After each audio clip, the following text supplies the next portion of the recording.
So North Carolina, back to this ACC, and they've had infighting. And there has been, Florida State, Clemson seem to have been at the forefront of it. North Carolina was involved in this too.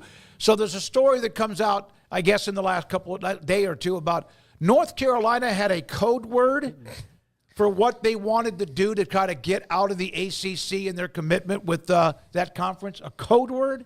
What was the code word, Paul? It was Project Carolina Blue. Carolina Blue, yeah. Yeah, so... it was just the title of the project. It was just the secret title of the project. It wasn't like it's just what they called what they were doing behind the scenes. Carolina Blue matter. So what North Carolina did differently than Florida State, who did loudly. Florida State loudly did all these legal things. Clemson then quieter did all this. North Carolina doing everything short of directly suing the ACC, but really.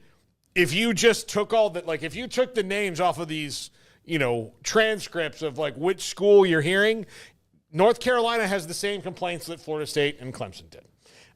They're not happy about the direction the commissioner has put them in. They feel that they don't have as big of a financial future as they could, and so on and so on and so on.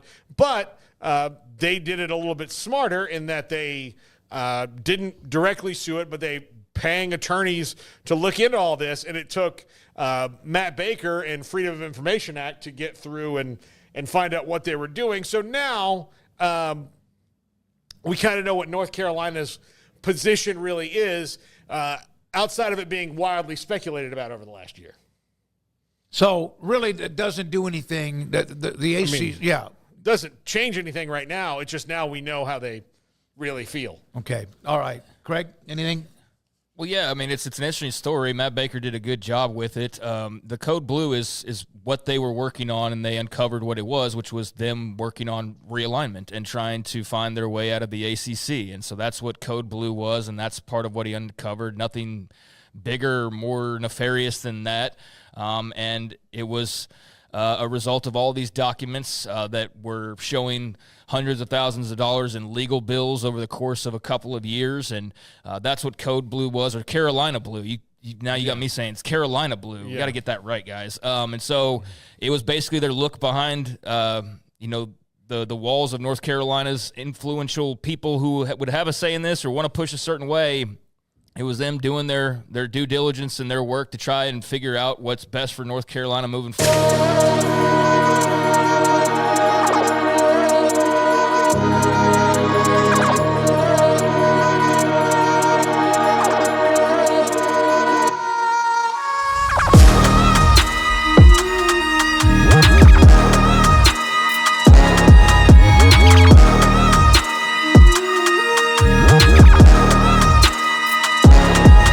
And how to best operate. I don't think that, here's the thing is, I don't think that surprises anybody that they were working on this. I guess it's just a matter of it was confirmed today. Okay, so there's the one piece of news, if you wondered if North Carolina was actually working on stuff the way that Florida State and Clemson are, yes, they in fact are, and they've been doing it much more secretly. And in fact, if you read the article, then you would see that they basically said, why should we spend money suing the ACC? Let's let Florida State and Clemson spend all their money suing the ACC. Yeah. So they had the same idea. They're just we don't need to go waste our money on this. Well, they're spending money. That's where it was able, but they're not they're not outwardly suing the ACC the way that Florida State and Clemson are. So they're let them do. And we've talked about this before. They're let them be the bad guys and let them be looked at as the figureheads of the whole anti-ACC, let's break this thing apart. And North Carolina's been able to sit back there for basically 2 years, even though every time their name gets lumped in with it, but they're not looked at as the bad guys. They're not talked about the same way as Florida State and Clemson. That was intentional. That was intentional. You could tell by reading this article that they were smart about doing this a little bit more covertly and not being as publicly out there, although they, too, have now had to kind of rein in some people who are their power brokers who, let's say, as Florida State would have been on 25 YouTube video interviews already, or at Clemson to a lesser extent. I don't feel like I see a lot of Clemson folks doing the whole song and dance that Florida State people have been doing, where there's like lawyers or there's like whole series on this and everything. So they're not going the Florida State route of it being more out there. But yeah, I mean, he uncovered a lot of documents showing them spending all of this money on legal fees and things of that nature. And it goes back to when Oklahoma and Texas first left the Big 12, and I don't think that's a surprise either, because that's when everybody started to like basically lose their minds and go, okay, what is happening here? So after that occurred, and then after the Big 10 stuff, they've continued on looking through it. Now, it is interesting, though, because they do say in the article that most of this was done like this time a year ago. And when you get down to the heart of the article, like what looks at, if you're somebody who wants North Carolina to be leaving the ACC, like you see the headline, you're like, oh, here it goes. And it really is them doing a lot of this like in the past couple of years, and a lot of it, I guess, in terms of what he tracked down going back to last year. But by the end of it, and even in some of the comments I read, the feeling is the same as like, but there's probably not anything happening in the next couple of years. Like barring some crazy decision that we don't see or something that's just not out there on the horizon right now, this is still very much a waiting game. And there's no like magical button that North Carolina is preparing to push that's going to eject them from the ACC. Like they're just doing their due diligence like everybody else. It's just now it's more public. We know the code name for their project. We know there's been all of these legal fees, and we know there's a desire by some people at North Carolina, if you read the story, to also make sure that UNC gets out of the ACC. But bottom line is, as of right now, much like Florida State and much like Clemson, they don't have that option, although if that option were to present itself, North Carolina, as we've heard this 1,000 times, feels very confident they would have a landing spot in the SEC or the Big Ten. That is not breaking news. That's been talked about to death in terms of what teams would move. It's always Florida State and Clemson, and then you get to North Carolina like immediately thereafter, and then you go, well, that means that Louisville could go to the Big 12, and that's when you start to break it apart, is once North Carolina kind of, becomes that other team, and then you're looking at this huge exodus of the biggest brands. But as of now, there's more courtroom stuff to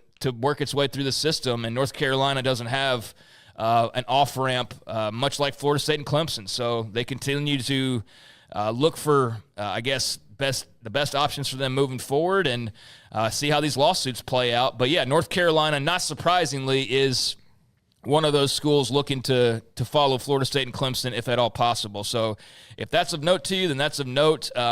But it was a really nicely done article, and just kind of good to see a little refreshing of sort of the ACC narrative and kind of what we've been hearing. It's something a little bit different to chew on. One of the first invoices or professional services bills that were sent to North Carolina was in October of 2022, was $39,000 plus money for Scadsden's professional services with respect to the Carolina Blue matter, which was, of course, their trying to figure out where they were and where the ACC and all the future, some $600,000 or more in bills, which seems like would be nothing compared to Florida State. Well, Florida State and Clemson are.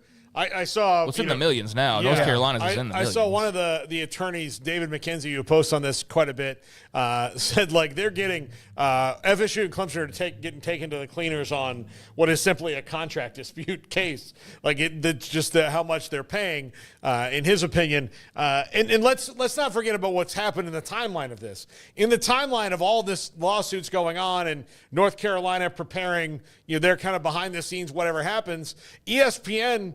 And the ACC have extended the television agreement, and Florida State and Clemson have gone into mediation, in which that mediation probably winds up ending in them staying through 2031 and then getting a lesser penalty or no penalty for leaving when those TV deals are out if they want to leave. Now, that also gives the ACC 7 years to try to fix, their viewership issues. So, like that's probably where it's headed, because that's the most common sense thing. So by no means does the story that Matt Baker wrote today mean North Carolina, like you said, they're not hitting the eject button. Right. They're not hitting the eject button. They're just preparing in the very calm way that North Carolina does. Yeah, they're doing what Florida State and Clemson are doing, just not as loudly, and now he's ripped the mask off to show that they are doing the same things that those two are doing, or pretty much the same things. And if there, I guess, was any doubt, it's like now it's public, and he gets into some more of the details. I mean, it's like the lawyers' fees. They're,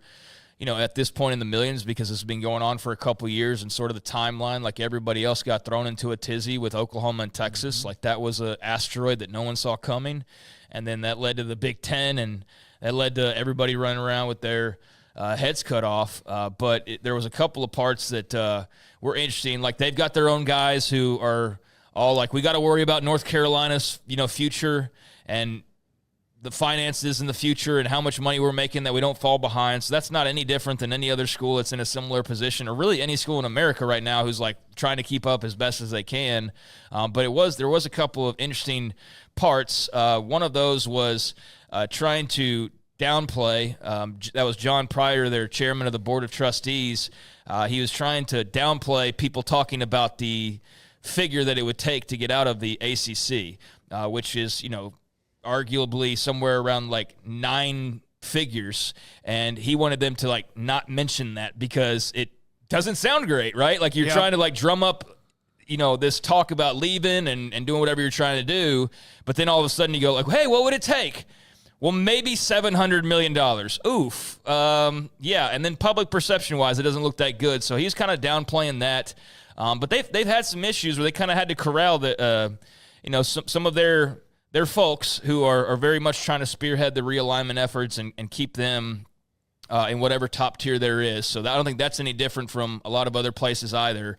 But I think they did kind of have to scold, there was a reprimand with their board of trustees to kind of cool it on going outside of your bounds of duty, right? And kind of going on a maverick route and trying to make this thing happen without consulting with the people that need to be consulted on it. They're like, hey, we appreciate it, but we don't need you going off on your own trying to like go free North Carolina. Let's do this a proper way all under together. At least that's the way that I read it. So there's a lot of people that are looking to get North Carolina out, and by the end of it, as I said, and in some of the responses that I saw, I guess Matt Baker he said it doesn't change his opinion on a timeline, that this isn't with this story today, that means that North Carolina's out in a year. He still feels like it's the 5-6 years kind of timeline that everything lines up across the country once again for maybe more havoc. So if you were hoping for a quick resolution, I hate to inform you that this is not a story that looks to provide that. It does, however, provide a look into what North Carolina's been up to while they've been kind of quietly letting Florida State and Clemson take all of the bullets. There are some that would take this and run with it for days, but it is an update. Realignment is always going to be something that's simmering. Conference realignment is never really dead, but at the same time, it does appear it's going to be on hold among the 4 major conferences for what appears to be the next, I would say, handful of years. So there we are with that. Coming around.